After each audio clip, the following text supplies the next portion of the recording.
સૌરાષ્ટ્રને પાણીની કિંમત શું છે સમજાવવું ના પડે. અને અનેક લોકોએ જે પાણીના સંચય માટેના કામ કર્યા છે, જે રાજકોટમાં જે દિલીપભાઈ સખિયા એ જે આજે પણ કામ કરી રહ્યા છે, આવા અનેક લોકો નામી અનામી એ જે લોકો પાણી માટે કામ કરે છે એમને વંદન કરીને કહેવું પડે કે આપ સૌને પણ કહેવું છે કે આપ સૌ પણ ખેડૂત છો, પાણીનું મહત્વ આપ સમજો છો.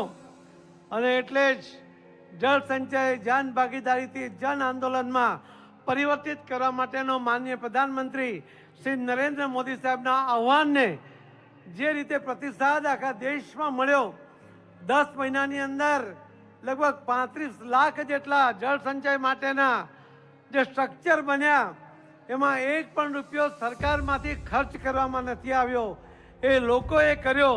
અને આ ગુજરાત મોડલ એ આખા દેશે સ્વીકાર્યું અને એમાં સૌથી વધુ કામ એ બનાસકાંઠા અને સૌરાષ્ટ્રમાં થયું છે. એના માટે આપને અભિનંદન આપું છું. દિલીપભાઈ એક સામાન્ય માણસ હતો. હમણાં અમે કાર્યક્રમમાં ગયા, કુમાર વિશ્વાસનો જન સંચય માટેના કાર્યક્રમમાં હજારો લોકો ત્યાં એકત્ર થયા હતા. અનેક ડેમ બનાવી આપવા માટેના દાતાઓ આગળ આવ્યા. ત્યારે મારી સાથે દિલ્હીથી આવેલા અધિકારીઓને આશ્ચર્ય થયું કે ખરેખર આવું થઈ શકે.